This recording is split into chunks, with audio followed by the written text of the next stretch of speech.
திருச்சிற்றம்பலம். இருந்து என்னை ஆண்டான்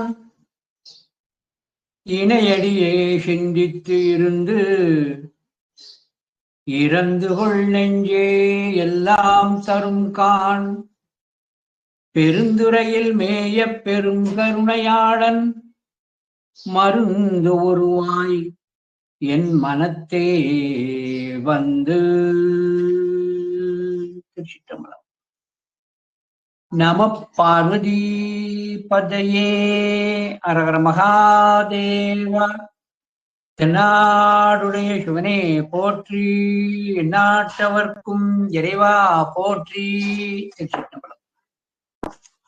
எல்லாம் வல்ல அன்னை காந்திமதி அம்பாள் உடனுரை சுவாமி நெல்லையப்பருடைய பொன்னார் திருவடியை அடியேன் போற்றி வணங்கிக் கொண்டு, மேன்மை பொருந்திய திருமந்திர நகரிலே கோயில் கொண்டு எழுந்தருளி நமக்கெல்லாம் நல்லருளை தந்து கொண்டிருக்கின்ற அன்னை பாகம்பரியாள் உடனுடைய சங்கர ராமேஸ்வரருடைய பொன்னார் திருவடியை அடியேன் போற்றி வணங்கிக் கொண்டு,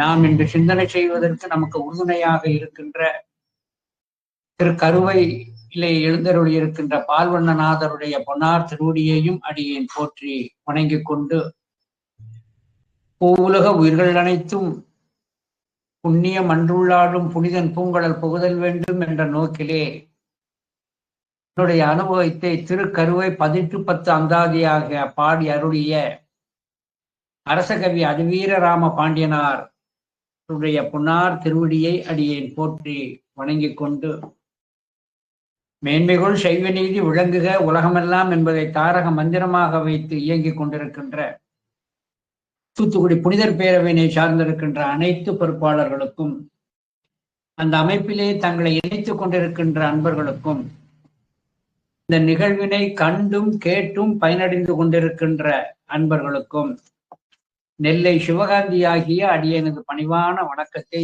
தெரிவித்துக் கொள்கின்றேன். திருவருளும் குருவருளும் கூட்டி வைக்க நாம் சைவம்.org கூட்டி வைக்க நாம் தூத்துக்குடி புனிதர் பேரவையினுடைய ஒரு பெரும் உதவியினாலே கவி அதிவீரராம பாண்டியனார் அருளி செய்திருக்கின்ற கருவை 18-10 அந்தாதினை சிந்தனை செய்து கொண்டிருக்கின்றோம். அந்த திருக்கருவை 18-10 அந்தாதியிலே இன்று 8வது 10ஆக தொடங்குகின்ற 71வது திருப்பாடலாகிய இசையும்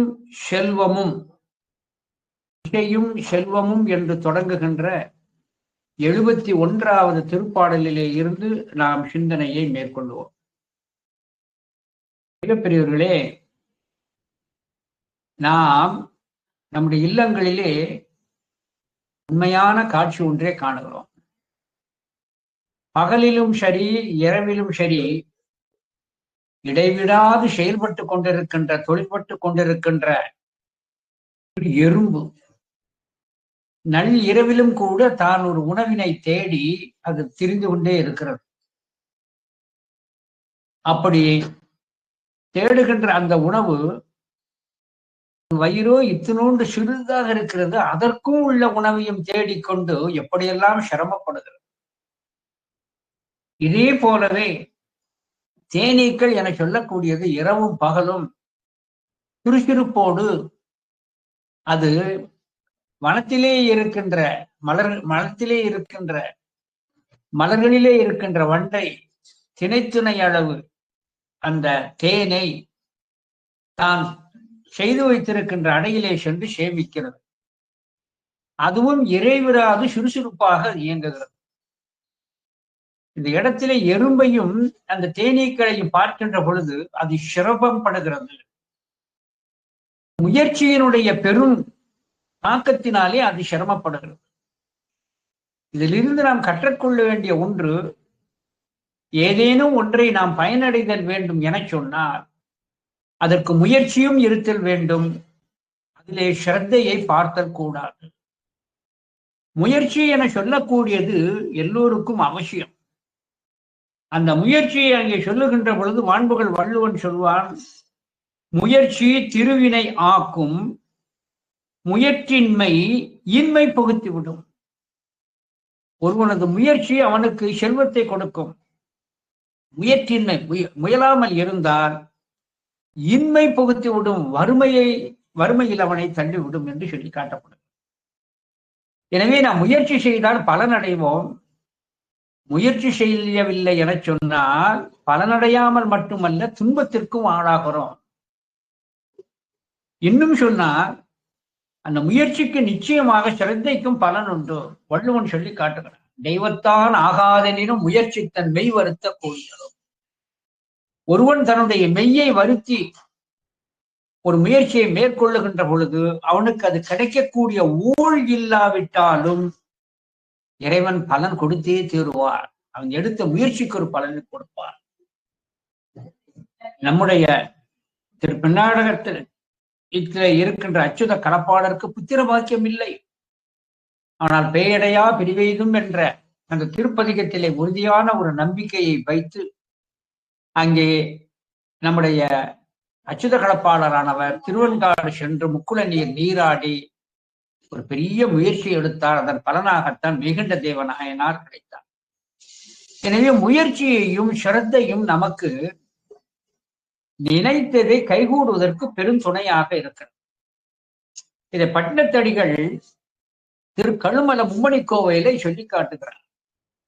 உழப்பின் வாரா உறுதியின் உழவோ, களப்பின் வாரா கையுற உழவோ, உழைப்பின் வாரா உறுதியும் உழவோ.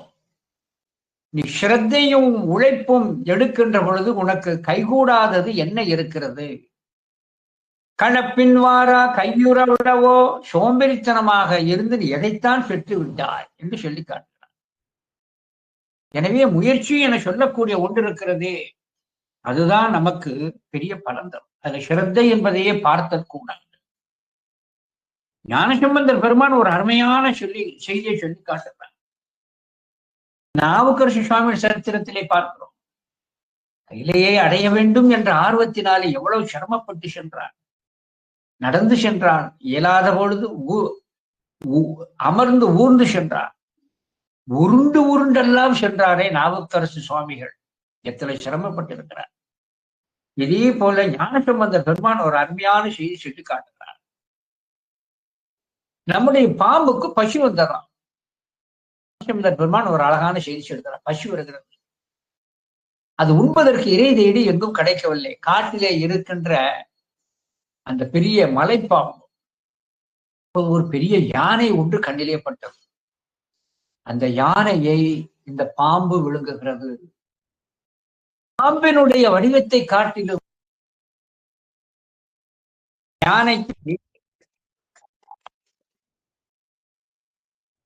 யானைக்கு பசி, யானை பசி.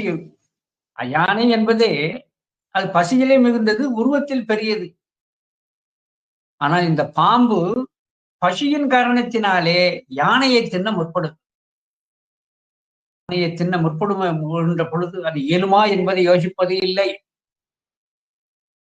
பாம்பு யானையையே விழுங்குகிறது. பணத்திலே நிகழக்கூடிய உண்மையான ஒரு செய்தி. ஞானசம்பந்த பெருமான் சொல்லி காட்டுகிறார். திரு கைலையிலே பாம்பானது யானையை விழுங்குகிறது என்ற ஒரு செய்தியை நமக்கு சொல்லி காட்டுகிறார். ஞானசம்பந்தர் தேவாரம் முதல் திருமுறை திரு கைலை பதிகம். குறிகொள் சடையர் யார்க்கு எளியர் மொழிமங்கை தெரிய உருவில் வைத்து உகந்த தேவர் பெருமானார் பரிய களிற்றை அரவு விழுங்கி மழுங்க இருள்கு உண்ட கரியமிழற்றல் செய்ய மேனி கைலை மலையாரே. இயலுமா என்பதை யோசித்ததில் இல்லை. அதை விழுங்கும். உடனே விழுங்கி விடாது. கொஞ்சம் கொஞ்சமாக பல நாளிகையில் வைத்து உள்ளே விழுங்கும். வயிற்றுக்குள் உள்ளே செல்லுகின்ற வரை அது அசைவற்று அந்த பாம்பு கிடக்கும். எதையுமே இயலுமா இயலாதா என்பதை யோசியாது அந்த காரியத்திலேயே கண்ணாக இருந்து அது வெற்றி பெறுகிறது.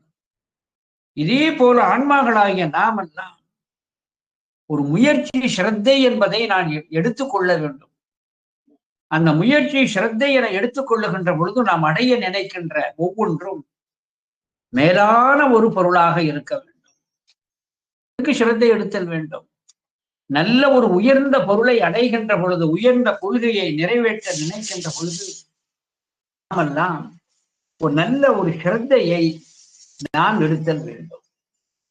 எடுத்தல் வேண்டும் என சொல்லுகின்ற பொழுது, ஸ்ரத்தையை பற்றி நாம் சொல்லுகின்ற பொழுது மேலான பொருள் எது என்பதை அறிந்து கொள்ள வேண்டும். மேலான பொருள் எது? சைவத்தில் உள்ளவர்கள், சைவ நெறியிலே நிற்பவர்கள் எவையெல்லாம் மேலானது என்பதை தெரிந்து கொள்ளுதல் வேண்டும். மலையிலே உயர்ந்தது மேருமலை, மரங்களிலே உயர்ந்தது தெய்வ மரமாகிய கற்பகம், யாகங்களிலே உயர்ந்தது அஸ்வமேத யாகம், தானங்களிலே உகந்தது மேலானது லௌகிகத்தில் அன்னதானமும், சமய நீதியிலே ஞான தானமும் உயர்ந்தது.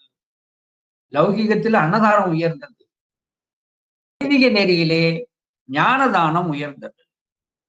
விரதங்களிலே மேலானது சோமவார விரதம், மந்திரங்களில் உயர்ந்தது ஐந்தெழுத்து, ஐந்தெழுத்துக்கு மேலாக உயர்வானது அதில் இருக்கின்ற சிகாரம். ரத்தினங்களிலே உயர்ந்தது சிந்தாமணி, நாம் செய்ய வேண்டிய தர்மத்திலே உயர்ந்தது சிவ தர்மம். இன்னும் பசுக்களிலே உயர்ந்தது காமதீர்த்தம், தீர்த்தங்களிலே உயர்ந்து கங்கையும் திருக்கோயிலுள் இருக்கின்ற பொற்றாமரையும், லிங்கங்களிலே உயர்ந்தது சுயம்பு லிங்கம். இதே போல உலகிலே இருக்கின்ற எல்லா பொருள்களிலும் மேலானது பரம் பொருள். பரம் என்றால் மேலான, பொருள் என்றால் வஸ்து. எனவே உலகிலே மேலான பொருள் பரம் பொருள் என்று நிர்ணயிக்கப்பட்டிருக்கின்ற சிவமே. அந்த சிவத்தை நாம் அடைவதற்கு முயலுதல் வேண்டும். அந்த பெருமானது பெருமையினை அறிந்தாலே இதை சிரத்தை எடுத்தால் என்று அடைய முடியாது என்ற தெளிவு கிடைக்கும். ஒன்று கடைச்சரக்கல்ல, பெருமானானவர் மேலுக்கும் மேலானவர். அந்த பெருமானுடைய பெருமையை நாம் அறிந்து கொண்டால்தான், இதை சிரத்தை எடுத்தால்தான் நாம் அடைய முடியும் என்ற ஒரு தெளிவு பிறக்கும். பெருமானுடைய பெருமையை அறிவதற்கு திருவாசகத்திலே ஒரே ஒரு பாடலை சொல்கிறேன். திருவாசகத்துல திருச்சதகம், இந்த திருச்சதகம் என சொல்லக்கூடியது 100 பாடல்களை உடையது, 10 பகுப்பாக தொகுப்பாக உடையது. 10 தொகுப்பாக இருக்கின்ற காரணத்தினாலே 100 பாடல்களை உடையது. இதை 18 அந்தாதி என்று இலக்கியத்திலே சொன்னாலும் இதை 18 அந்தாதி என்று சொல்லுகின்ற ஒரு மரபு இல்லை. ஏனெனில் இது தொடர்முறையாக 1 முதல் 100 வரை உள்ள பகுப்புகள் படிமுறையாக வைத்து பொருத்தப்பட்ட காரணத்தினாலே இதை திருச்சதகம் என்று மட்டும் சொல்வது உண்டு. இந்த திருச்சதகத்தை பின்பற்றினால் அந்தாதி தொடையிலே நம்முடைய அதிவீர ராம பாண்டியனார் திருக்கருவை 18 அந்தாதி செய்திருக்கிறார். அந்த திருச்சதகத்துல 3வது பகுப்பு சுட்டறுத்தல். சுட்டறுத்தல் என்றால் ஆன்மபோதத்தை வைத்துக் கொண்டு இது அது இது இது என்று சுட்டு அறிகின்ற அறிவு. இந்த சுட்டறிவு எப்பொழுதுமே சிவத்தை காட்டார். ஏனெனில் சுட்டறியப்படுகின்ற பொருள் எல்லாம் அனித்தியம், இறைவனை சுட்டி அறிய முடியாது. அப்படி அறிய முடியாத அந்த பொருளினை அறிவதற்கு துணை நிற்பது ஞான நூல்கள். அந்த ஞான நூலிலே திருச்சதகத்திலே இறைவன் எப்படிப்பட்டவன் என்பதை சொல்லி காட்டுகிறார். கேட்டாரும் அறியாதான், கேட்டு யாரும் அறியாதான். நாம் கேட்கின்ற அளவையினாலே அறியப்பட முடியாதவன். கற்பனை கடந்த ஜோதி. கற்பனை என்றால் கற்கக்கூடிய நூல்களுக்கெல்லாம் கடந்த ஜோதி. கற்பனை கடந்த ஜோதி கருணையே உருவமாகின்றார். எனவே அந்த கல்வி நூல்களை கற்றோ கேட்டோ அவன் அறியப்படாதவன். அதற்கு மேல பதிஞானம், சிவஞானம், திருவடி ஞானம் என்று பரஞானம் என்று சொல்லக்கூடிய அதை வைத்தான் காண முடியும். அந்த பதிஞானத்தை பெறுவதற்குத்தான் துணை நிற்பது அபரஞானம். எனவே கேட்டாரும் அறியாதான், யாராலும் கேள்வி அளவையால் அறிய முடியாதவன் நூல் அளவைகளால் அறியப்படியாதவன் என்று சொல்லப்படுகிறது. கேடொன்று இல்லான், தனக்கென்று கோயடு என்று ஒன்று இல்லாதவன். ஏன் கேடு இல்லை? ஒரு தோன்றிய பொருளுக்குத்தான் அழிவு உண்டு. இறைவனுக்கு தோற்றம் என்பதும் இல்லை, எனவே அழிவு என்பதும் இல்லை. அது நித்திய வஸ்து, என்றைக்கும் உள்ள பொருள். ஆகையினால கேடொன்றில்லான் கிளையிலான். கிளையிலான், கிளை என சொல்லக்கூடியது யார் என்றால் தாய், தகப்பன், அண்ணன், தம்பி என்று சொல்லக்கூடியதெல்லாம் வினை வயப்பட்ட உயிர்கள் எடுக்கின்ற அந்த பிறவியிலே உடம்பின் தொடக்குத்தான் உறவு சுற்றம். இந்த உடம்பின் தொடக்கை வைத்துத்தான் தாய், தந்தை, சகோதரன், சகோதரி, மனைவி, சுற்றத்தவர்கள் என்று இந்த உடம்பின் தொடக்கம். ஆனால் இறைவன் உடம்பு என்பது அவன் வினைவயத்தால் வந்ததன்று. அவன் வினையில் நீங்கிய விளங்கிய அறிவன். எனவே அவன் தனக்கென்று வினைவயத்தால் உடல் எடுக்காதவன். அப்படி தனக்கென்று உடல் எடுக்காத காரணத்தினாலே, அவன் நித்திய வஸ்துவாக இருக்கின்ற காரணத்தினாலே கிளையிலான். கேளாதே எல்லாம் கேட்டான். உயிர்களாகிய நாமெல்லாம் கேட்க வேண்டும் என சொன்னார். செவி துணை செய்ய வேண்டும், இந்த பொறிக்கு புலனும் துணை செய்தல் வேண்டும், சொல்லுவதற்கு ஒருவன் வேண்டும். ஆனால் இறைவன் எவரும் சொல்லாமலேயே, தனக்கு பொறிபுலன்கள் இல்லாமலேயே சர்வத்தையும் அணிகின்ற ஞானம் உண்டு. அதனாலதான் கேளாதே எல்லாம் கேட்டான். நாட்டார்கள் விழித்திருப்ப, தன்னை சொல்றார். இருக்கின்ற மாந்தர்கள் எல்லாம் என்னை காண்பவர்கள், ஞான மணிவாசகனுக்கு பெருவாழ்வு கிடைத்தது, எனக்கு கிடைக்கவில்லையே என்று ஏங்கிக் கொண்டு தூங்காமல் இருக்கிறார். அதனாலதான் நாட்டார்கள் விழித்திருப்ப. ஞாலத்துள்ளே, இந்த உலகத்தில் உள்ள, இந்த உலகத்திலே எனக்கு வந்து நாயினுக்கு தவிசிட்டு, ஒன்றுக்கும் பற்றாத எனக்கும் ஒரு நாய்க்கு தவிசிட்டது போல எனக்கு நாய்க்கு தவிசிட்டு, நாயினேற்கே, நாயை போன்ற கீழ்மை உடைய அடியேனுக்கு காட்டாதன எல்லாம் காட்டி, நான் பெத்த நிலையிலே இருந்த பொழுது எனக்கு காட்டாதன அவற்றையெல்லாம் இந்த முத்தி நிலையிலே எனக்கு காட்டுகின்றான். பின்னும் மேலும் கேளாதன எல்லாம் கேட்பித்து, கேளாதன எல்லாம் கேட்பித்து. அவன் அருள் பெற இல்லை என சொன்னால் இந்த காது கேளாது. அவன் அருள் இருந்தால்தான் கேட்க சொன்னோம். அதான் கேளாதன, மற்றவர்களுக்கெல்லாம் கேட்க முடியாது, கேட்பித்து அவன் அருளால் என்னை கேட்கும்படியாக செய்து. காரணமாக சொன்னா, இந்த அசரீரி என்பதுல 2 வகை இருக்கிறது. அசரீரில 2 வகை. அந்த சம்பந்தப்பட்ட அந்த மெய்யன்பருக்கு மட்டும் கேட்கக்கூடிய அசரீரியும் உண்டு, அங்க இருக்கின்ற எல்லோரும் கேட்கும்படியாக செய்யக்கூடிய அசரீரியும் உண்டு.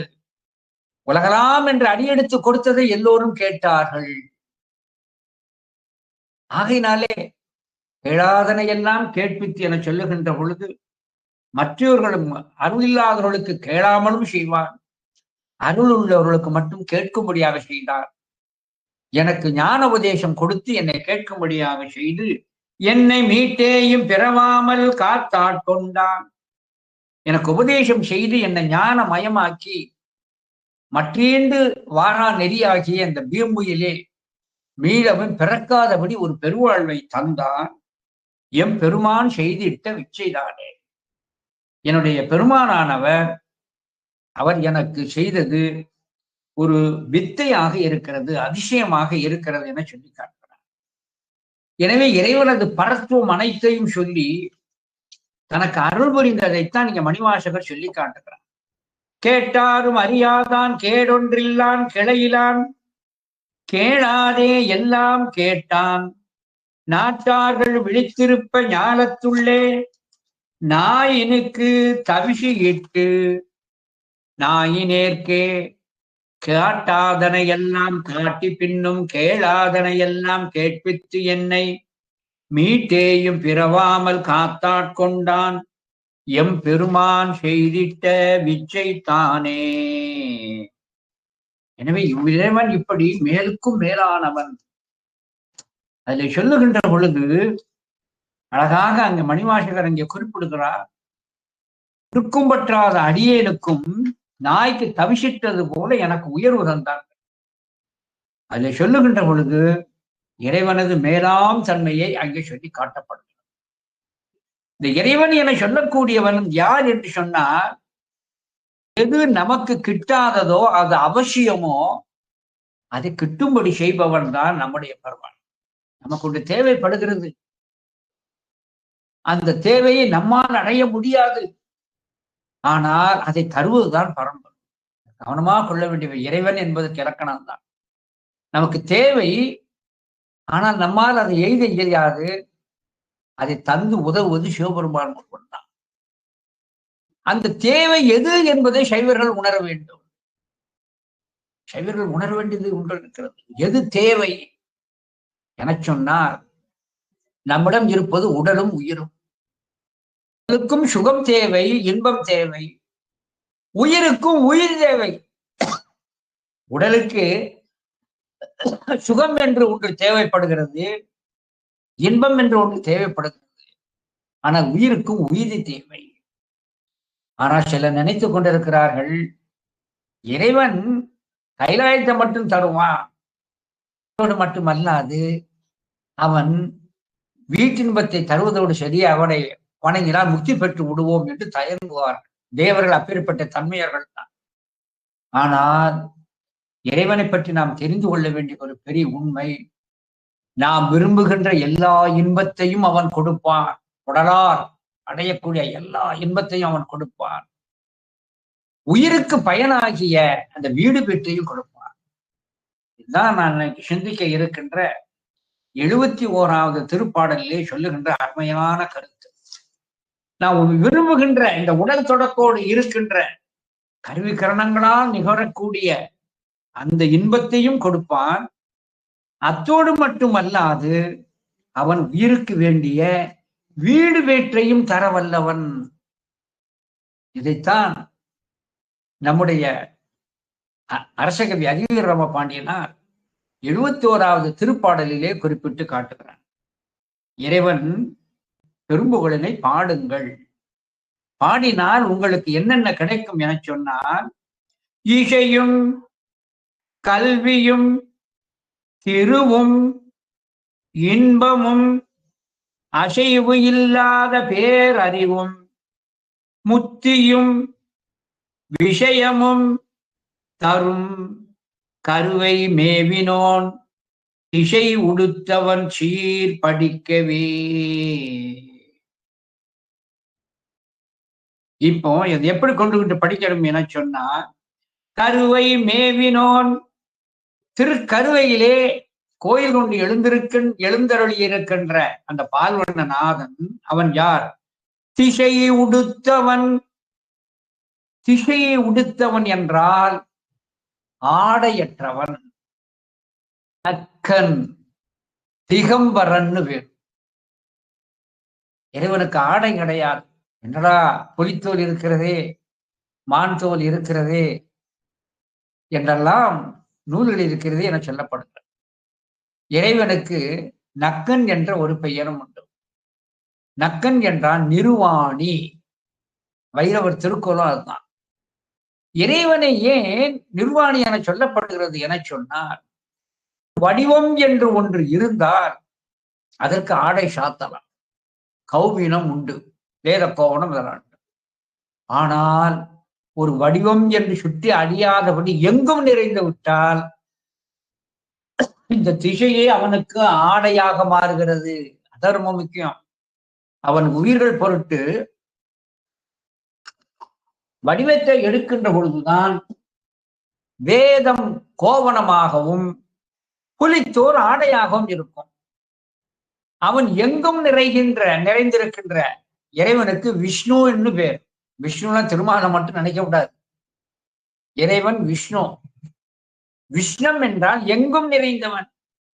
எனவே எங்கும் நிறைந்திருக்கின்ற காரணத்தினாலே அவனுக்கு திக்கையே ஆடையாக உடையவன்.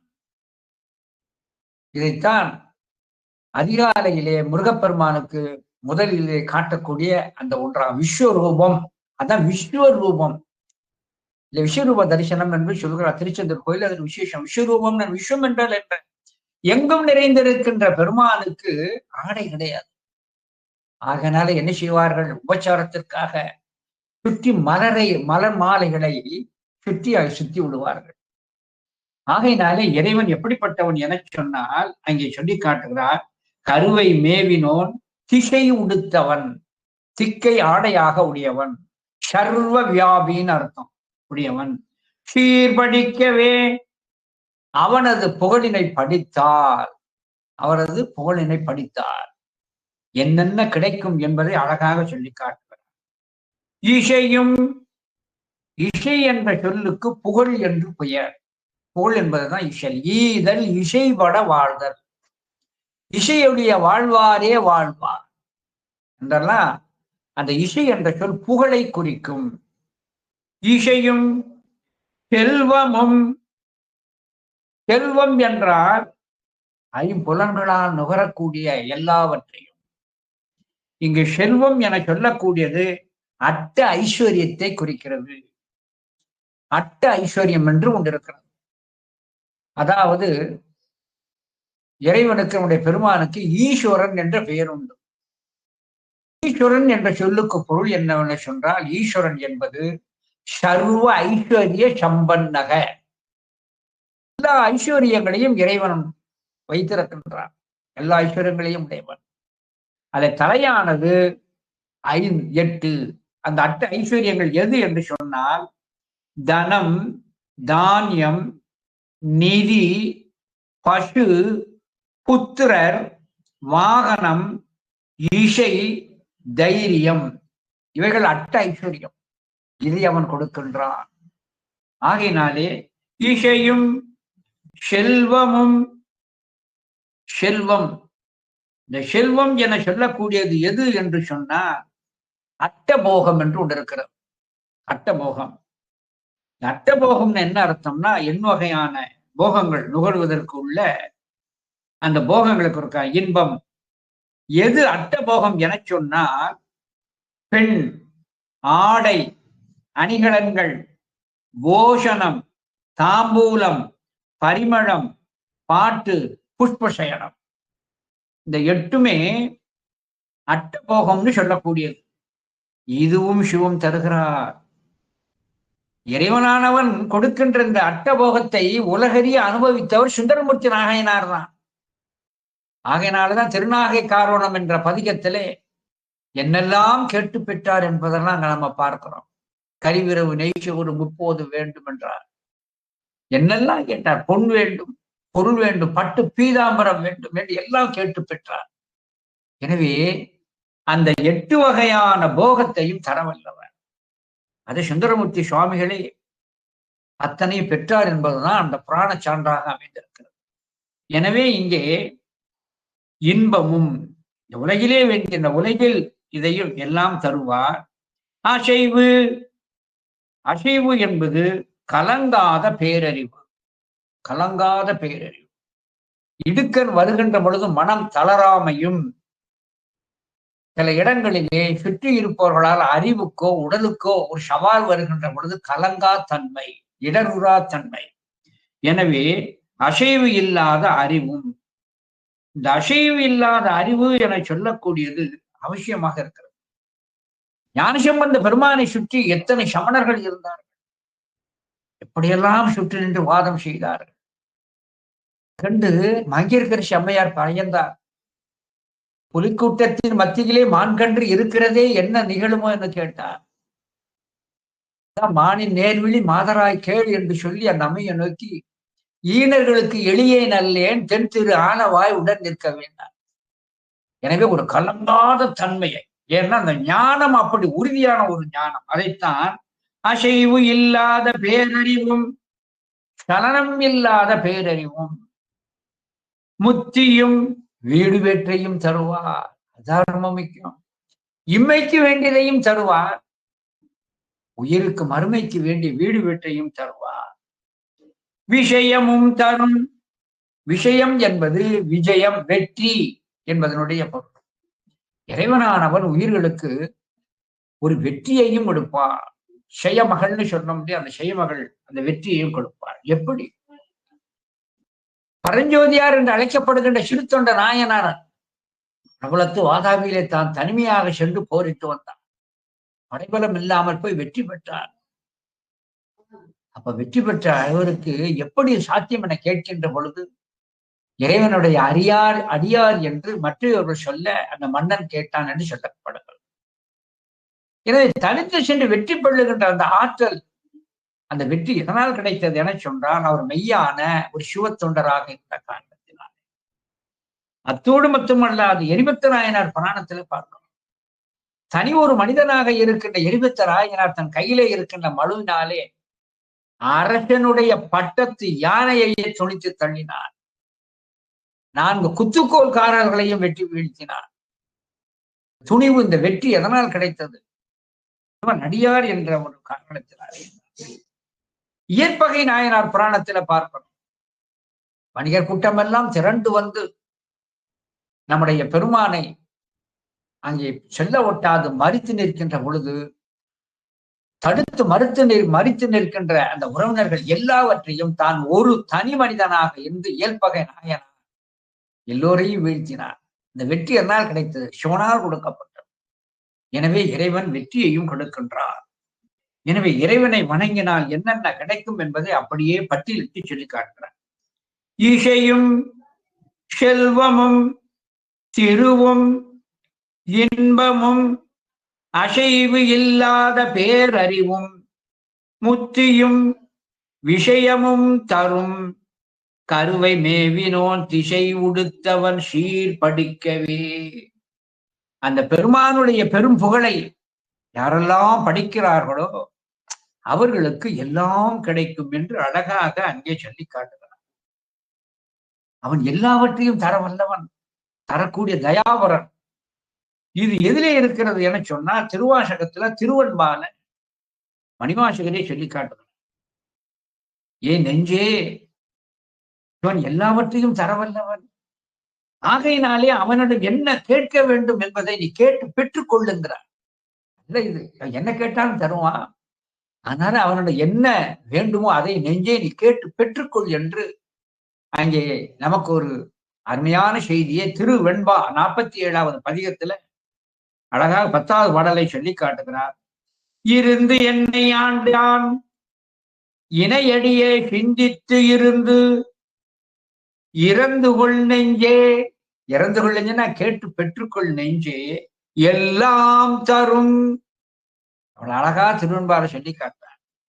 இருந்து என்னை ஆண்டான் இணையடியே சிந்தித்து இருந்து இறந்து கொள் நெஞ்சே, எல்லாம் தரும் கான். பெருந்துறையில் மேய பெருங்கருணையாளன் மருந்து உருவாய் என் மனத்தே வந்து. அவன் உயிர் பிணிக்கும் உடல் பிணிக்கும் ஏற்படுகின்ற ஒரு மருந்தாக வந்து அவன் உதவுவான். அவன் எல்லாம் தரவல்லவன், உனக்கு வேண்டியதை கேட்டு பெற்றுக்கொள்ளுங்கள் என்று அழகாக சொல்லி காட்டுகிறான். இந்த கருத்தை ஏன் சொல்ல வேண்டியது இருக்கிறது என சொன்னா, எல்லாரும் ஏதோ வீடு பேறு பெற்றவர்களுக்குத்தான் கடவுளே, இப்போ இந்த கடவுள் துட்ட தரமாட்டார் என சொல்லி எங்கெங்கோ சொல்லுகிறார்கள். நான் இந்த கடவுள் துட்டு கொடுக்காது, கோயிலுக்கு போனாத்தான் துட்டு கிடைக்கும், குபேரனை வணங்கினாத்தான் துட்டு கிடைக்கும். இருக்கிற பெருமான் யார்? குபேரனோட கடன் வாங்கினான். குபேரன் யார்? சிவனது தொண்டன், சிவனது தோழன். இளங்குடி மாறநாயனார் புராணத்தை பாருங்க. இளங்குடி மாறநாயனாருக்கு குபேரன் சொல்றார். குபேரனுக்கு நாயனார் இளங்குடி மாறநாயனார் புராணத்துல சிவன் குபேரனுக்கு ஆணை எடுக்கிறார். நீ இளையான்குடி மாறநாயனார் அருகிலே சென்று அவனுக்கு வேண்டியதை கொடு, அவன் யாருக்கெல்லாம் கொடுக்க வேண்டும் என்று சொல்ல அவனுக்கு கொடு என்று குபேரனுக்கு ஆணையிட்டார். ஆக எல்லாவற்றையும் தரக்கூடிய ஒரு உரிமையை உடையவன் சிவன் தான். குபேரன் அவன் பிரதிநிதி தான். இறைவனே எல்லாம் கொடுப்பான் என்று அழகாக அங்கே சொல்லி காட்டுகிறார். இம்மைக்கு வேண்டியதையும் தருவான், மறுமைக்கு வேண்டியதையும் தருவான். அதைத்தான் சுந்தரமூர்த்தி சுவாமிகள் திருவாரூர் பதிகத்துல பொன்னும் மெய்ப்பொருளும் தருவானை, போகமும் திருவும் புணர்ப்பானை. பொன்னும் மெய்ப்பொருளும் தருவானை, போகமும் திருவும் புணர்ப்பானை என்று அழகாக சொல்லி காட்டுகிறார். அத்தோடு மட்டுமல்லாது தெளிவாக சுந்தரமூர்த்தி நாயனார் தன்னுடைய திருவாக்கிலே அவன் இம்மைக்கு வேண்டிய பலனையும் கொடுப்பான், மறுமைக்கு வேண்டியதையும் கொடுப்பான் என்று சொல்லி காட்டுகிறார். திருப்புகலூர் பதிகத்துல தம்மையே புகழ்ந்து இச்சை பேசினும் சார்வினும் தொண்டர் தருகிலா, பொய்மையாளரை பாடாதே எந்தை புகழூர் பாடுமேன் புலவீர்கள், இம்மையே தரும் சோறும் கூரையும், இம்மையே தரும் சோறும் கூரையும் ஏத்தலும் இடர்கடலுமாம், அம்மையே சிவலோகம் ஆழ்வதற்கு யாதும் ஐயுறவில்லையே என இம்மைக்கும் தருபவர், மறுமைக்கும் தருபவர். ஆகையினாலே அவனை ஏத்துங்கள் என்று அழகாக சுந்தரமூர்த்தி சுவாமிகள் வாக்கிலே வைத்து காட்டப்படுகிறது. இதை நம்முடைய அபிராமி பட்டர் அபிராமி அந்தாதிரை சொல்லி காட்டுவார். சிவம் வேறு சக்தி வேறு அல்ல, சிவமும் சக்தியும் ஒன்றுதான். இந்த அபிராமி என சொல்லக்கூடியது எதையெல்லாம் கொடுக்கிறானா, தனம் தரும், கல்வி தரும், ஒரு நாளும் தளர்வு அறியா மனம் தரும்.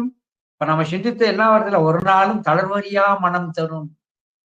அங்கே அசைதல் இல்லாத, அசைவு இல்லாத பேரறிவுன்னு சொன்னார் இல்லையா நம்முடைய அதிகரமன். அதைத்தான் இங்கே இது தனம் தரும், கல்வி தரும், ஒரு நாளும் தளர்வு அறியா மனம் தரும், தெய்வ வடிவும் தரும், நெஞ்சில் வஞ்சம் இல்லா இனம் தரும். பட்டியல போட்டே போலாம், அதனால சுருக்கமா முடிச்சிட்டார்.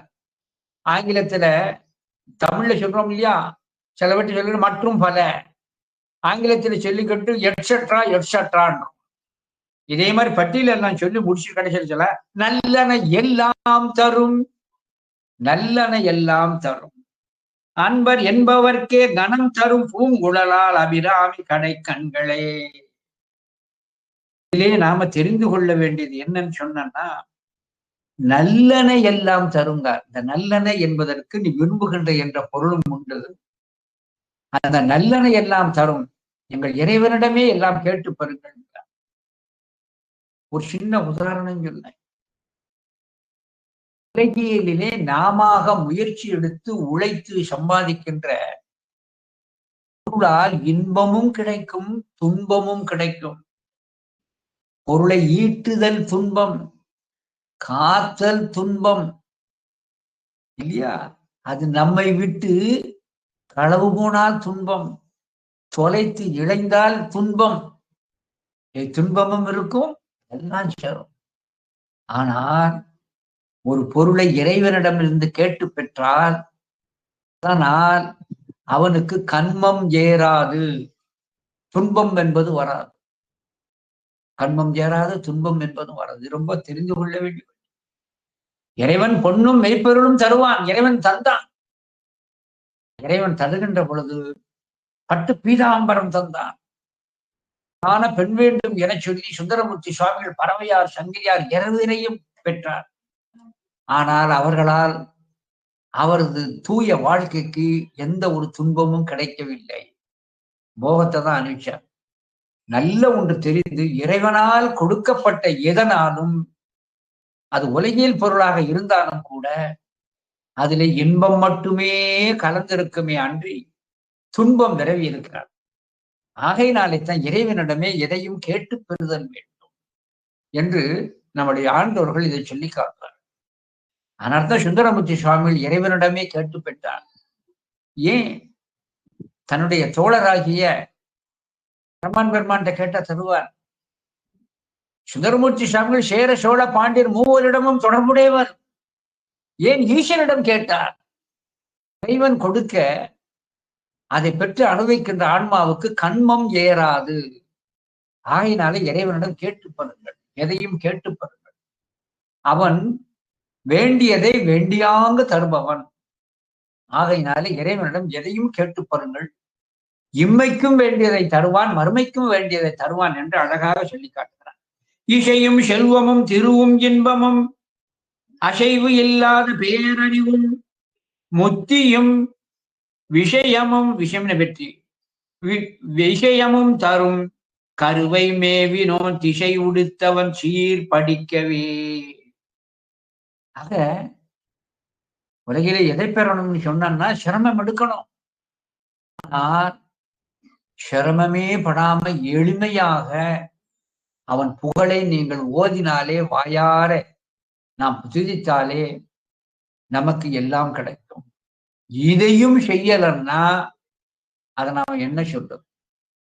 இறைவனது நாமத்தை பாடுங்கள். ஆகையினாலே இறைவன் நாமத்தை பாடுங்கள். இந்த ஒரு சிரத்தை எடுத்தால் நமக்கு எல்லாம் கொடுப்பான் என்று அங்கே அழகாக சுட்டி காட்டுகிறார். அடுத்து இறைவன் எப்படிப்பட்டவன் என சொன்னார், பிரம்ம விஷ்ணுக்களாலும் அறிய உணாதவன். அந்த பெருமான் இந்த திருக்கருவையிலே கலாமரத்தின் கீழ் வீற்றிருக்கின்றான். கலாமரத்தின் கீழ் மட்டுமா வீற்றிருக்கின்றான்? அவன் குடியிருக்க இடமாக என்னுடைய நெஞ்சிலும் அவன் குடியிருக்கின்றான். இதான் ரொம்ப முக்கியம். இறைவன் கடவுளிற்கு அறியவன், பிரம்ம விஷ்ணுக்களாலும் காண முடியாதவன். அவன் கலாமரத்தின் கீழே வீற்றிருக்கின்றான்.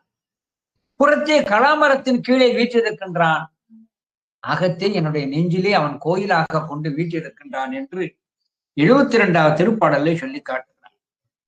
படியழந்தவன் பதுமம் மேயவன் அடி முடித்தலம் அறிவன் ஆதவன் கடிகொள் மாமலர் களவின் நீழலான் குடியிருக்க என் நெஞ்சு கோயிலே. அழகா சொல்லி காட்டுங்க. படி அளந்தவன். படின்னா உலகத்தை தன்னுடைய திருவடியினாலே 3 அடியினாலே அளந்தவன். பதுமம் மேயவன். பதுமம்னா தாமரை. தாமரையிலே உறைந்திருக்கின்ற அந்த பிரம்மனும் அடி முடி தலம் அறியோனாதவன். பிரம்ம விஷ்ணுக்களாலும் அறிய முடியாதவன்.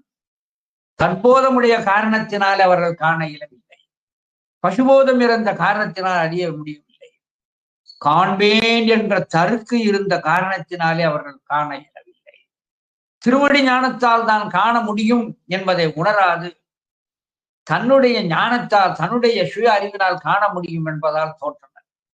எனவே அவர்களுக்கெல்லாம் புலப்படாமல் இருக்கிறார். படியளந்தவன் பதுமேயவன் அடிமுடித்தலும் அறிவனாதவன் கடிகள் மாமலர் களவில் நீழலான். மனம் தங்கி இருக்கின்ற பூக்கள் அறிந்திருக்கின்ற திருக்கலா அந்த மரத்தின் அடியில் அமர்ந்திருக்கின்றான். இன்னும் எங்கே இருக்கின்றான் அழகாக சொல்லி காட்டுகிறார். அந்த பெருமானானவன் குடியிருக்க என் நெஞ்சு கோயிலே. குடியிருக்க என் நெஞ்சு கோயிலே. அதான் கட உள். நம்மை கடந்து கலாமரத்தின் கீழே இருக்கிறான். ஆனா உள்ளே நெஞ்சிலே இருக்கின்றான். நினைப்பவர் மனம் கோயிலாய் கொண்டவன் என்று அழகாக அங்கே சொல்லி காட்டுகிறார். அப்பர் பெருமான் சொல்லி காட்டாரே, அழகாக நெஞ்சமே இடமாக கோயில் வைத்தேன் என்று அப்பர் பெருமான் தன்னுடைய திருவாக்கிலே சொல்லி காட்டுகிறார். நெஞ்சத்தை கோயிலாக அவனுக்கு வைத்திருக்கின்றேன் என்று அப்பர் பெருமான் தன்னுடைய திருவாக்கிலும் அங்கே அழகாக அங்கே சொல்லி காட்டுகிறார். நெஞ்சம் உனக்கு இடமாக வைத்தேன். நெஞ்சம் உனக்கு இடமாக வைத்தேன். அத்தோடு மட்டுமல்லாது இறைவன் தன்னிடமும் வந்து அவன் இருக்கின்றான் என்பதை காட்டுவதற்காகத்தான் தந்தது உண்டன்னை கொண்டது எந்தனை சங்கரா ஆர்வலோ சதுரர் அந்தம் ஒன்றில ஆனந்தம் பெற்றேன் யாதினி பெற்றது உண்டு என்பார் சிந்தையே கோயில் கொண்ட எம்பெருமான். திருப்பெருந்துறை உரை சிவனே எந்தையே ஈஷா உடல் இடம் கொண்டா யான் இதற்கெல்லாம் ஓர் கைமாறே அப்படின்னா. எனவே நினைப்பவர் மனம் கோயிலாய் கொள்பவர். இந்த இடத்துல அதிவீரராம பாண்டியன் ஒரு சின்ன பொடி வச்சு சொல்லியிருக்கிறார். எப்படி? குடியிருக்க என் நெஞ்சு கோயிலே. குடியிருக்கங்கிற குடியிருக்க நெஞ்சு கோயில்னா நாம குடியிருக்க வேண்டும் என்று நினைக்கின்ற வீட்டுக்கு ஒரு இலக்கணம் இருக்கிறது. 4 சுவர் இருக்கணும், மேலே கூரை இருக்கணும், கதவு இருக்கணும், தண்ணீர் வசதி இருக்கணும், வீட்டுக்குள்ளே ஒளி வரணும் என்று இப்படி சில இலக்கணங்களை நாம வச்சிருக்கிறோம் இல்லையா? இதே போல இறைவன் இந்த நெஞ்சாகிய இந்த குடிசையிலே வந்து குடி புகணும் சொன்னா அங்கே சில இலக்கணங்கள் இருத்தல் வேண்டும். நம்ம எல்லார் மனசுலையும் வரமாட்டா. அந்த இலக்கணம் என்ன என்று காட்டுவதற்காகத்தான் கோயிலே பள்ளி அறை என்று ஒன்று வருகிறது. இதுக்கு பேர் குறிப்பு எச்சம்னு பேர். பள்ளியறை என்பது என்ன? பள்ளியறை என சொல்லக்கூடியது ஒரு ஆசனம். அங்கே மலர்கள் தெளிக்கப்பட்டிருக்கிறது. அதிலே சுவாமி அம்பாள் வந்து இருக்கிறாங்க. இது பள்ளியறையிலே சாமி அம்பாள் இருக்கிறாங்க. இது குறிப்பு பொருள். ஆனால் எதை குறிப்பாக வைத்து பேசப்பட்டது என சொன்னார், அந்த பள்ளியறை நடக்கிறது என சொன்னார், பட்டினத்தடிகள் 11வது திருமுறையில திரு கழுமல மும்மணி கோவிலே வந்து அழகாக இங்கே சொல்லி காட்டுகிறார். ஒரு இடத்துல ஒரு பாழடைஞ்ச இடம் இருக்கும். அங்க புதர்கள் நிறைந்திருந்தது. கல், மண், தூசி, அழுக்கு, களிமண் எல்லாம் இருந்தது. அங்கே 5 கடாக்கள் மேய்ந்து கொண்டிருந்தது. இருளும் நிறைந்திருக்கிறது. ஒருவன் வாங்கினான். அங்கிருக்கின்ற கல், மண் எல்லாவற்றையும் அப்புறப்படுத்தினான். புதர்கள், செடி, கொடிகளை அப்புறப்படுத்தினான். அங்கே மேய்ந்து கொண்டிருந்த 5 கடாக்களையும் விரட்டி அடித்தான்.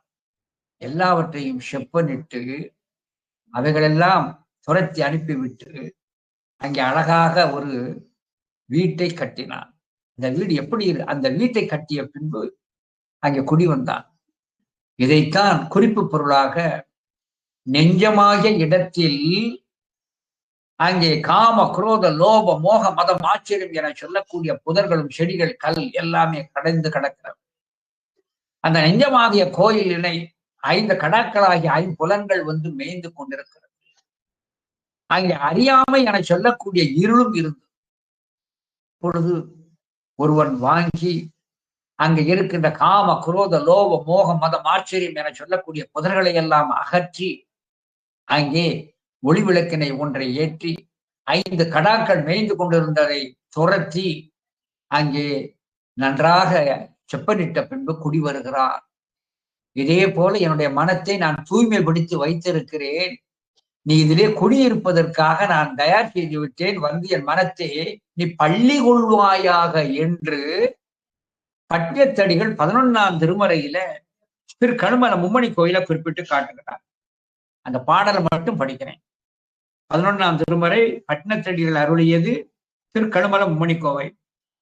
கருமுதல் தொடங்கி பெருநாள் எல்லாம் காமம், வெகுளி, கழிப்பெரும் பொய் என்னும் தூய்மை இல்லாத குப்பை தொலைவின்றி கிடந்ததை அரிதில் இகழ்ந்து போக்கி பொருதிரல் மையுருள் நிறத்து மதனுடை அடிசினத்து 5 வகை கடாவும் ஆப்பு அவிழ்த்தியிட்டு அன்பு கொண்டு மெழுகி, அன்பினால் மெழுகி, அன்பு கொடு மெழுகி அருள் விளக்கு ஏற்றி துன்ப இருளை துறந்து முன்புறம் மெய் என்னும் விதானம் விரித்து நொய்ய கீழ்மையில் தொடர்ந்து கிடந்த என்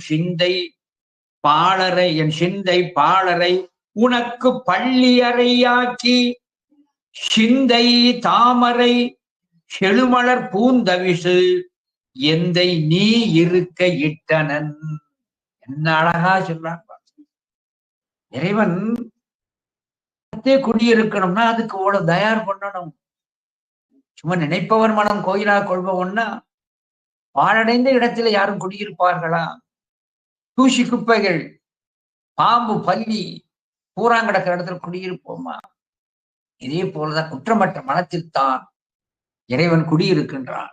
அதைத்தான் குடியிருக்க என் நெஞ்சு கோயில குடியிருக்க நீ வந்து அது இருப்பதற்கு அதை தயார் செய்து விட்டேன் என்று அழகாக அங்கே சொல்லி காட்டுகிறான். அடுத்த திருப்பாடல் 73வது திருப்பாடல். இந்த 73வது திருப்பாடல் என்ன சொல்லுகிறது என சொன்னார், அவனை சென்று வணங்கியவர்களுக்கு, அந்த அடியார்களுக்கு என்னென்ன அனுபவங்கள் ஏற்படும், அவர்கள் எப்படி இருக்கும் என்று அழகாக சொல்லி காட்டுகிறார். அடியார்களது இயல்பு என்ன? கோயில்களை எப்பொழுதுமே சென்று சூழ வேண்டும் என்று இருப்பார். எப்பொழுதுமே கோயிலுக்குள்ள போகணும். ஒவ்வொரு கால பூஜையும் போவாங்க. எல்லா திருவிழாவிலும் கலந்து கொள்வார். கோயிலையே சுற்றி சுற்றி வருவார். அத்தோடு மட்டுமல்லாது இறைவன் மேல் அன்பு மேலிட்டு அப்படியே தன்னுடைய கைகளை கொட்டி ஆனந்தத்தை வெளிப்படுத்துவார்கள். வாயார நம்பனையே நாவினால் பாடுவார்கள். நன்றாக வணங்குவார்கள், ஆடுவார்கள், கூத்தாடுவார்கள். ஆக இத்தனை செய்கைகளும் கருவை ஈசனை வணங்குகின்ற அந்த அடியார்களுக்கு கிடைக்கும். இதையெல்லாம் அடியார்கள் அந்த செய்கையிலே இருக்க விருப்பப்படுவார்கள். எனவே கருவையில இளந்தருளை இருக்கின்ற பால்வண்ணநாதரை வணங்கினார் கோயிலையே சுற்றுகின்றதை அவர் விரும்புவார்கள். கைகளினால் கொட்ட விரும்புவார்கள், வாயார பாடுவார்கள், நன்றாக வணங்கி ஆடவும் செய்வார்கள் என்று அழகாக அந்த களிப்பு நிகழ்ச்சியை அந்த இறைவனை வணங்குகின்ற பொழுது அந்த அடியார் செய்கைகளை எல்லாம் அங்கே சொல்லி காட்டுகிறார். கோயில் சூழவும் குடங்கை கொட்டவும் வாயில் பாடவும் வணங்கி ஆடவும் ஆயிரம் பெயர் கருவை ஆதிவன் நேயம் உற்றுவாள் தொண்டர் நேர்வரே. அழகாக அடியார்களுடைய செய்கை எப்படியெல்லாம் இருக்கும் என்று அழகாக அங்கே சொல்லி காட்டுகிறார். கோயில் சூழவும், திருக்கோயில் ஒரு காலம் சூழாராகின்னு சொல்வார். தீவினை இருந்தா ஒரு பொழுதும் கோயில் பக்கம் போக மாட்டார். ஆனால் நல்வினை செய்தவர்கள் கோயிலையே சுற்றி சுற்றி வருவார்கள். அதான் கோயில் சூழவும். சூழுதல் என்றால் திரும்ப திரும்ப கோயிலையே நாடி வருதல். எப்படி தேடி இருக்கின்ற மலரை தேடி வண்டுகள் சுற்றி சுற்றி வருகிறதோ அதே போல வருவார்.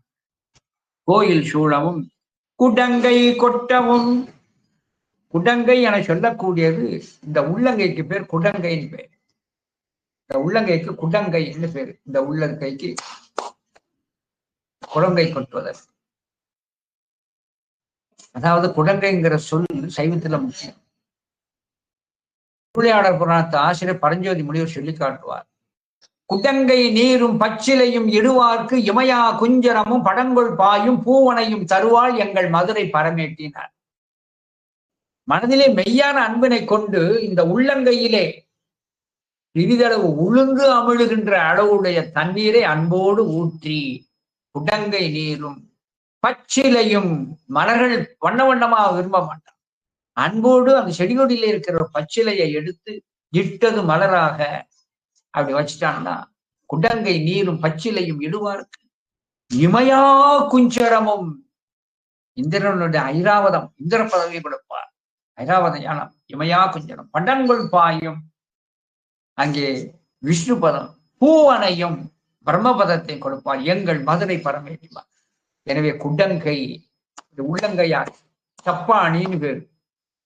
பெருந்தேவபாணி அதை வைத்தான் சொல்லி காட்டினா நக்கீர தேவநாயனார் பெருந்தேவபாணி. கையை நான் தட்டி தட்டி பாடுவேன். எனவே குடங்கை கொட்டவும் வாயில் பாடவும், அந்த பெருமானுடைய திருப்புகழை வாயால் பாடவும், வணங்கி அவனை வணங்கி ஆடவும். ஆடவும் வாயால் பாடவும் வணங்கி ஆடவும். நந்தனார் திருநாளை போவார், அதைத்தான் செய்தார். திருக்கோயிலே போவார், சுற்றி சுற்றி வருவார், கையினால் தட்டுவார். பெரும் புகழினை சொல்லுகிற பெருமானை தனக்கு வந்த முற்களால் துதித்தார். நந்தனார் கீர்த்தனை என்றே ஒரு தனியாக ஒரு நூல் இருக்கிறது. நந்தனார் கீர்த்தனைன்னே ஒண்ணு இருக்கு.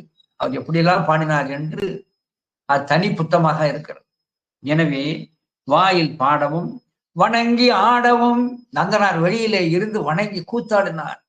அதன் பலனாகத்தான் அவருக்கு பெருவாழ்வு கிடைத்தது. ஆக என்ன வாயில் பாடம் வணங்கி ஆடவும். யாருன்னே ஆயிரம் பெயர் கருவை ஆதிவன். ஆயிரம் பெயர் கருவை ஆதிவன். இந்த ஆயிரம் பெயர்னா ஆயிரம் என்பதற்கு அந்த எண்ணை குறிக்கவில்லை, அளவை குறித்தது. ஆயிரம்னா தௌசண்ட்ங்கிற அர்த்தம் இல்லை, எண்ணற்றன்னு அர்த்தம். எண்ணற்ற பெயர். ஓர் நாமம் ஓர் உருவம் ஒன்றும் இல்லார்க்கு ஆயிரம் திருநாமம்னார் திருத்தள்ளி. ஆயிரம். இறைவனுக்கு பேர் கிடையாது. ஏன் பேர் கிடையாது என சொன்னால், ஒருவருக்கு யார் பேர் வைப்பா? தந்தையும் தாயும் வைக்கணும். இவருக்கு தாயும் இல்லை, தந்தையும் இல்லை. அது ஒரு செய்தி, ஒரு சுவைக்காக சொல்றேன். இரண்டாவது, எந்த ஒரு பொருளை ஒரு சொல்லால் சுற்றி அறியப்பட்டதோ அது அனித்தியம், அழிந்துவிடும். எந்த பொருளை ஒரு சொல்லால் சுற்றி அறியப்பட்டதோ அது அனித்தியம். சிவகாந்தின்னு சொன்னா இந்த உடம்பை குறித்து, என்னை குறித்தது, இந்த உடம்பை குறித்தது. உடம்பை நிச்சயமா. ஆகையினால இறைவன் நித்தியன் என்று காட்டுவதற்காக அவனுக்கு பெயர் என்பது இல்லை. 1000 பெயர் என்று சொல்லப்படும் எண்ணற்ற பெயர் என்றால் காரண இடுகுறி பெயராக அமைந்திருக்கிறது. காரண இடுகுறி பெயராக அங்கே அமைந்திருக்கிறது. சங்கர ராமேஸ்வரர் என சொன்னார். ராமன் ஈஸ்வரனாக சங்கரனை வணங்கிய காரணத்தினாலே சங்கர ராமேஸ்வரர். நெல்லையப்பர் என்ற பெயர் நெல்லை காற்றதாலே நெல்லையப்பர் என்ற ஒரு பெயர் இருக்கிறது. சொக்கநாதர் என்ற பெயர் அழகிய வடிவத்தை உடையவர் என்ற பொருள் இருந்தது. எல்லாமே காரண இடுகுறி பெயர், நாமளாக வைத்துக் கொள்ளுது. உயிர்களுக்கு இறைவன் கொடுத்திருக்கின்ற ஒரு சுதந்திரம். சுவாமிக்கு நாம பேர் வைக்கலாம், சுவாமிக்கு நாம பேர் வைக்கலாம். இந்த பேர் தான் இல்லை, எந்த பேரையும் வைக்கலாம் சுவாமி. அந்த உரிமையை நமக்கு கொடுத்திருக்கிறார். ஆன்மார்த்த பூஜை செல்வர்கள் தன்னுடைய மூர்த்திக்கு அவங்கதான் பேரை சூட்டுவாங்க. அங்கே இருக்க உடனே சொக்கநாத பெருமான்னு பேரை சூட்டுவாங்க. எனவே அந்த பெயர்கள் அனைத்தும் காரண இடுகுறி பெயராக அமைந்திருக்கிறது. அவர் சங்கர நாராயணனாக காட்சி கொடுக்கின்ற காரணத்தினாலே சங்கர நாராயணன். பிரம்மனுடைய கபாலத்தை கையிலே ஏந்திருக்கின்ற காரணத்தினாலே கபாலீஸ்வரர். இப்படி காரண இடுகுறி பெயராகத்தான் அத்தனையும் இருக்கிறது. அதனாலதான் 1000 பெயர் கருவையாதிபன் நேயம் உற்றுவாள் தொண்டர் நேர்வரே. திரு கருவை தலைவனிடத்தை அன்பு கொண்டிருக்கின்ற வாழ்கின்ற அடியார்கள் இதையெல்லாம் விரும்பி செய்வார்கள் என்று சொல்லி காட்டுகிறார். எனவே இங்கே மெய்யன்பர்களுடைய அந்த செயல்கள் எல்லாம் இங்கே சொல்லி காட்டப்பட்டது. கோயில் சூழவும் குடங்கை கொட்டவும் வாயில் பாடவும் வணங்கி ஆடவும் 1000 பெயர் கருவை ஆதிவன் நேயம் ஒற்றுவாள் தொண்டர் நேர்வரே என்று அடியார்கள் செய். இதெல்லாம் ஆனந்த பரவசத்தினாலே ஏற்படக்கூடிய செய்கைகள், ஈர்ப்பினாலே செய்யக்கூடிய ஒரு செய்கைகள். இந்த அடியார்கள் இந்த செய்கையிலே நிற்பார்கள் என்று அங்கே நூல்களிலே சொன்னதைத்தான் நமக்கு அறிவீர ராம பாண்டியனார் நமக்கு நினைவூட்டுகிறார். இந்த திருப்பாடல் 74வது பாடல். இது நம்முடைய நெஞ்சை நோக்கி சொல்லியது. நம்முடைய நெஞ்சை நோக்கி அறிவீர ராம பாண்டியனார் நமக்கு ஒரு அறிவுறுத்தலை சொல்லுகிறார். நேர்ந்த நெஞ்சமே நெடிது வாடி நீ சோர்ந்த துன்பமும் துயரமும் போக்குவான். வார்ந்த செஞ்சடை கருவை வானவன் ஆனந்த பேரருள் அருவி ஆடவே. இறைவனை நினையாதவர்கள் துன்பம் அடைவார்கள். துன்பம் அடைந்தவர்கள் அந்த பெருமானை வைத்துக் கொண்டு அருள் நீரிலே நீராடி துடைத்துக் கொள்வார்கள். இதைத்தான் நீங்க சொல்லி காட்டுகிறார். எப்படி? நேர்ந்த நெஞ்சமே, நேர்ந்த நெஞ்சமே. நேர்ந்த நெஞ்சம்னா விரும்புகின்ற மனத்தை உடையவனே. மனம் எதை விரும்பும்? இன்பத்தை தான் விரும்புகிறது இல்லையா? எல்லா உயிர்க்கும் இன்பனப்படுவது தான் அமர்ந்து வரும் மேவற்றாம் தொல்காப்பிய சூத்திரம். எல்லா உயிரும் இன்பத்தை தான் விரும்பும். வேண்டவே வேண்டாம். ஆனால் நாம் விரும்புகின்ற இன்பம் நமக்கு கிட்டுவதில்லை. வேண்டாம் என்று ஒதுக்குகின்ற, நாம் விலகி நிற்கின்ற துன்பம் நம்மை விடுவதும் இல்லை. அப்போ இன்பமும் கிடைக்கணும், துன்பமும் அண்டாம இருக்கணும். நீங்க துன்பப்பட்டு கொண்டிருக்கின்றவனே, நீ துன்பம் அகலாமல் நீ மனதிலே நொந்து கொண்டிருக்கிறான். எதை அழகா சொல்லிக் கொடுற. நேர்ந்த நெஞ்சமே நெடிது வாடி நீ சோர்ந்த துன்பமும். நெடிது வாடி நீ சோர்ந்த துன்பம். இந்த துன்பம் என்பது பல வகையில இருக்கிறது. அதுக்கு வருகின்ற துன்பம் என ஒன்று இருக்கிறது, உயிருக்கு வருகின்ற துன்பம் என ஒன்று இருக்கிறது. ஆதி ஆன்மீகம், ஆதி தெய்வீகம், ஆதி பௌதிகம் என்றெல்லாம் உயிர்கள் வினையால் அனுபவிக்கப்படுகின்ற துன்பங்களை எல்லாம் அங்க சொல்லி வச்சுட்டுங்க. நம்முடைய சித்தாந்தத்துல இருக்கு. ஆதி தெய்வீகம், ஆதி பௌதிகம், ஆதி ஆன்மீகம்னு அங்க சொல்லி காட்டப்பட்டிருக்கிறது. உடலால் வரக்கூடிய துன்பங்கள் உண்டு, உயிரும் அடைகின்ற துன்பம் இருக்கிறது. உடலால் அடைகின்ற துன்பம் வாதம், பித்தம், சிலத்துமம். ஆகையினால துன்பம் வரக்கூடும், நோய் முதலானைகள் அவர். அத்தோடு மட்டுமல்லாது உயிருக்குள்ள துன்பம், வாதம், பித்த, சிலத்துமம் உயிரை பற்றி இருக்கிற நோய், உடம்பை பற்றி இருக்கிற நோய்.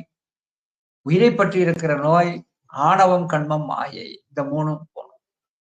அதனால உயிர் மேலே இப்படி துன்பப்படுகிறோமே என நினைக்கின்ற அந்த ஆன்ம இரக்கம் உள்ளவர்களுக்கும் உடலால் வருந்துகின்றவர்களுக்கும் ஒரு உபாயத்தை சொல்லி காட்டுறார்.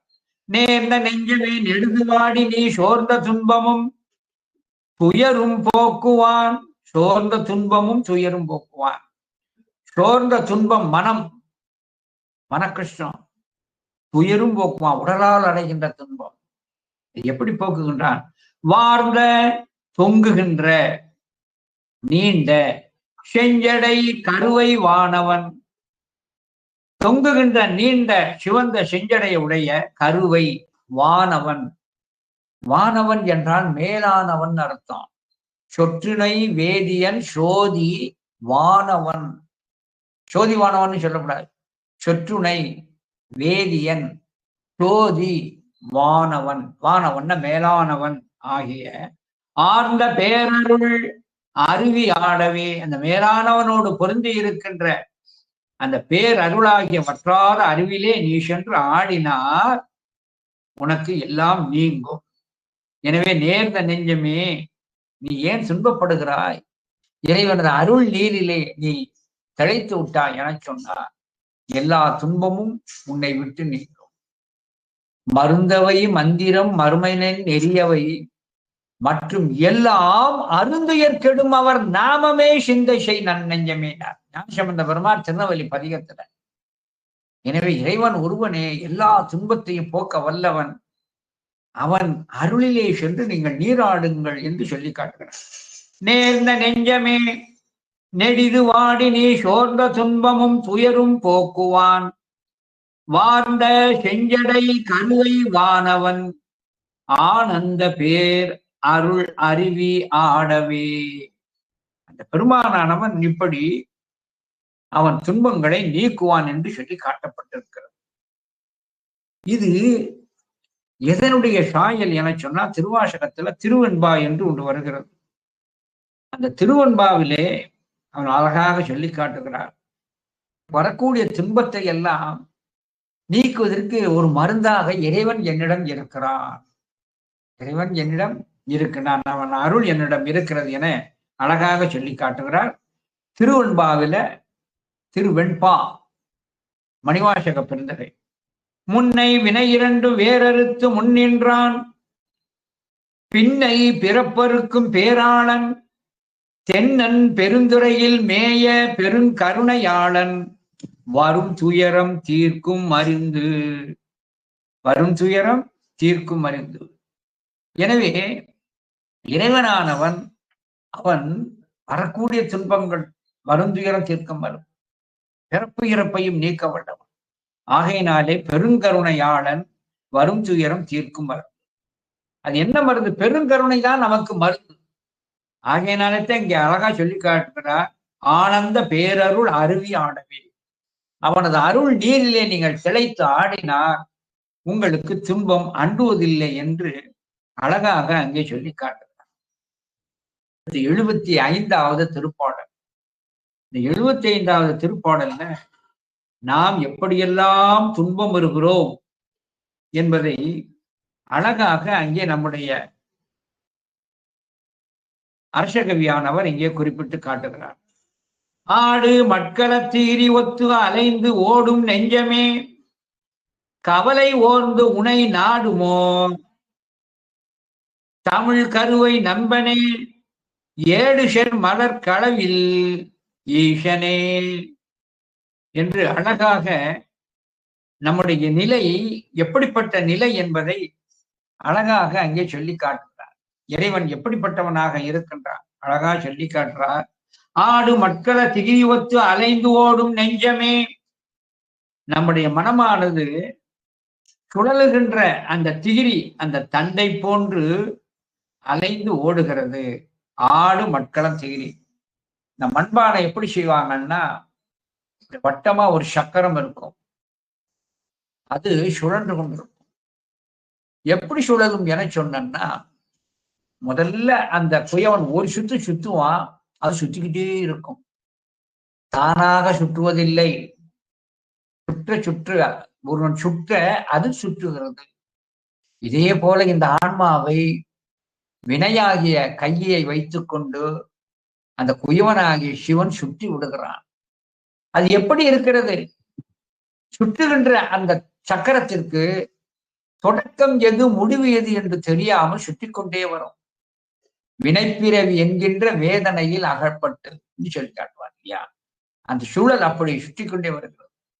அப்படி மக்களை திகிரி ஒத்து அலைந்து ஓடும் நெஞ்சமே, நீ உன்னுடைய துன்பத்திற்கு தொடக்கம் எது முடிவு எது என்று தெரியாமல் நீ துன்பப்பட்டிருக்கின்ற ஒருவனே, கவலை ஓர்ந்து அந்த கவலையையும் நீ ஆராய்ந்தால் உன்னை ஆட்கொள்வார். இறைவனானவன் நம்முடைய மனதை என்ன செய்து கொண்டிருக்கிறார்? துன்பச் சூழலிலே உழலும்படி சொல்லுகின்றான். அந்த சலனத்திலே இறைவனை இவன் நினைப்பது இல்லை. ஆகையினாலே ஓடும் நெஞ்சமும் கவலை ஓர்ந்து உன்னை நாடுமோ, தமிழ் கருவை நம்பனே, ஏடு சேர் மலர்களவில் இருப்பனே. தமிழ் வழங்குகின்ற கருவாபுரியில எழுந்தருளி இருக்கின்ற பெருமானே, இதழ்களுடைய மலர்கள் நிறைந்த கலாமரத்தில் இருக்கின்ற அந்த ஈசனே. அதாவது துன்பத்திலே இருந்து உழன்று சுழன்று கொண்டிருக்கின்ற அந்த மனம் சிவனை அறியாது. ஒரு தெளிவு வேணும், ஒரு நிறைவேற்ற தன்மை வேண்டும். நாவுக்கரசு சுவாமிகள் துன்பத்திலே அப்படித்தான் உழன்றார். துன்பத்தின் மேல் துன்பம் வந்தது. அப்பொழுதெல்லாம் ஈசன் வெளிப்படவில்லை. சிவன் ஒருவனே முழுமுதற் பொருள், அவனே நம்முடைய கவலையை தீர்க்க வல்லவன் என நினைந்து சிவத்தை வந்து அடைந்ததால்தான் என்ன சொல்ல, நான் எதுக்குமே இனி பயிர மாட்டேன், எந்த துன்பமும் என்னை அண்டாதுன்னார் இல்லையா? சொற்றுனை வேதியன் சோதி வானவன் எல்லாம் அதுதான், எதுவுமே என்னை துன்பம் என்றார். ஆனால் அதற்கு முன்பாக என் மனம் சலனப்பட்டு துன்பத்திலே நைந்திருந்த காரணத்தினாலே சிவத்தை நினையவில்லை. அப்படி சுழல்கின்ற மனம் போல் இருந்த காரணத்தினால் சிவத்தை நினையாமல் இருந்தேன். அது ஓய்ந்து மனம் அமைதி பெற்ற காரணத்தினாலே, சலனம் நீங்கிய காரணத்தினாலே சிவன் ஒருவனே பரம்பொருள் என்று தெளிந்தேன், உயிரி பெற்றேன் என்று நாவுக்கர் சுவாமியுடைய அந்த புராணத்தினுடைய சாரம். அதைத்தான் நீங்க சொல்லி காட்டுகின்றார். நீ சலனப்பட்டு கொண்டு இருந்தால் உன்னை இறைவன் அடைவது இல்லை என அழகா அந்த கருத்து சொல்லிக்கிட்டான். ஆடு மக்களை திகிரி ஒத்து அலைந்து ஓடும் நெஞ்சமே, கவலை ஓர்ந்து உன்னை நாடுமோ. அந்த கவலை உன்னை பற்றி கொண்டு லௌகிகத்திலேயே உன்னை இழுத்து செல்லும் அந்த பெருமான் உன்னை நாடுவானோ. தமிழ் கருவை நம்பனே, ஏடு சேர் மலர்களவில் ஈசனே. என கருவாபுரியிலே எழுந்தருளி இருக்கின்ற பெருமானை நான் மனம் அமைதி பெற்று இருக்கின்றேன், எனக்கு அருள்வாயாக என்ற குறிப்பு பொருளாக இந்த திருப்பாடலிலே அங்கே கூறுகிறார் என சொல்லி அங்கே 6வது திருப்பாடல். ஈசனே, ஈசனேன்னா சர்வ ஐஸ்வர்யமும் உடையவனே. ஈசன் என்றால் இறைவன் என்ற ஒரு பொருளும் உண்டு. ஈசன் என்ற சொல்லுக்கு இறைவன் என்ற ஒரு பொருளும் உண்டு. சர்வ ஐஸ்வர்ய சம்பன்னக என்று அதையும் சொல்வது உண்டு. ஈசனே, இடத்து இமயவல்லியின் நேசனே, உன்னுடைய வாம பாகமாகிய அந்த இடது பாகத்திலே இருக்கின்ற அந்த அம்மையினுடைய விரும்பப்படுகின்ற பொருளே. சிவகாமின்னு அர்த்தம். சிவனை காமிக்கின்றவள், சிவனை காமிக்கின்றவள் என்று அங்கு அழகா சென்றார். ஈசனே, இடத்து இமயவல்லியின் நேசனே, இயல் கருவை நித்தனே. இயல் கருவை நித்தனே என சொல்லக்கூடியது அழகாக இயற்கை வளம் மிக்க கரிவலம் வந்த நல்லூர் எழுந்தருளி இருக்கின்ற நித்திய பொருளாகிய பெருமேன் பூஷி ஏன் உன்னை நான் பூஷனை செய்யவில்லை. புனித ஆகமம் வாசியேன், புனித ஆகமத்தையும் நான் ஓதி அறியவில்லை. பிறப்பு என்று மாயுமே, எனக்கு இருக்கின்ற இந்த பிறவி சூழலிலே இருந்து நான் எப்பொழுது எனவே உன்னை வணங்காத காரணத்தினாலே, புனிதமாக அந்த ஆகமத்தை நான் வாசிக்காத காரணத்தினாலே எனக்கு பிறப்பு தீரவில்லை சொல்லி காட்டுறார். அப்ப என்ன பொருள்? பிறவி சுடலிலே இருக்கின்றோம் என்பது சைவன் உணர வேண்டும். உணர்ந்தவன் இதையெல்லாம் தருபவன் இவன், உயிரை தரக்கூடியவன் இவன் என்று சிவன் என்று தெளிந்து சிவனை வணங்குதல் வேண்டும். அதை நான் செய்யவில்லை. அவனை எப்படி வணங்குதல் வேண்டும், எப்படி போற்றுதல் வேண்டும் என்ற முறைமைகளை எல்லாம் நமக்கு உணர்த்துவது ஆகமம் அல்லவா? அந்த ஆகமத்தையே அறியவில்லையே. ஆகையினாலே பூஷியன் உனை புனித ஆகமம் வாசியேன். ஆகமம், இந்த ஆகமம் வாசிக்கிறது ஏன் சிறப்பித்து சொல்றான்னா, வேதம் என்பது பொது, ஆகமம் சைவர்களுக்கு சொல்லப்பட்டது. இந்த ஆகமத்தில் தான் அது தந்திரக்கலை, மந்திரக்கலை, உபதேசக்கலைன்னு ஆகமத்துல 3 வரும். தந்திரக்கலை என சொல்லக்கூடியது கோயில் நிர்மாணத்தையும் அங்க வைக்க வேண்டிய மூர்த்திகளை பற்றி பேசும் தந்திரக்கலை. மந்திரக்கலை என சொல்லக்கூடியது அந்த மூர்த்திகளை பிரதிஷ்டம் செய்கின்ற முறையும் வழிபாடும் சொல்லப்பட்டிருக்கிறது. உபதேசக்கலை என சொல்லக்கூடியது உயிர்கள் சிவத்தை அடைவதற்கு உரிய அந்த செய்திகளை நமக்கு உணர்த்தும். எனவே நமக்கு தேவைப்படுவது ஆகமம், சைவர்களுக்கு சிறப்பித்து சொல்லப்படுவது ஆகமம் ஆகியென்று அன்னிப்பான் தாழ்வாள். ஆகையினாலே இந்த ஆகமத்தை அறியவில்லை, ஆகையினாலே கோயிலுக்கும் செல்லவில்லை, உன்னை பூஷிக்கவும் இல்லை. இப்படி இருந்தால் எனக்கு எப்படி இந்த பிறவி சூழலில் இருந்து மீழ்வேன் என்று சொல்லி காட்டுவார். எனவே பிறப்பறுக்கின்ற பிஞ்சகன் உயிர்களாகிய நமக்கு மீழ்வதற்காக வேத ஆகமத்தை கொடுத்தான். வேதம் பொது, ஆகமம் சைவர்களுக்கென்று சிறப்பாக உள்ளது. அந்த ஆகமத்தை அறியாத அந்த குற்றத்தாலே உன்னை பூஷிக்கவும் இல்லை, அத்தோடு மட்டுமல்லாது இந்த மீளமும் இந்த பிறப்பிறப்பிற்கே ஆளாய் கொண்டிருக்கிறேன் என்று அழகாக அங்கே சொல்லி காட்டுகிறார். ஈசனே இடத்து இமயவல்லியின் நேசனே கருவை நித்தனே பூஷியேன் உன்னை புனித ஆகமம் வாசியேன் பிறப்பு என்று மாயுமே. இப்படி உன்னை பூஷிக்காமல் ஆகம செய்கிறீர்களை நான் அறியாமல் இருந்தால் எனக்கு எப்படி பிறப்பு நீங்கும்?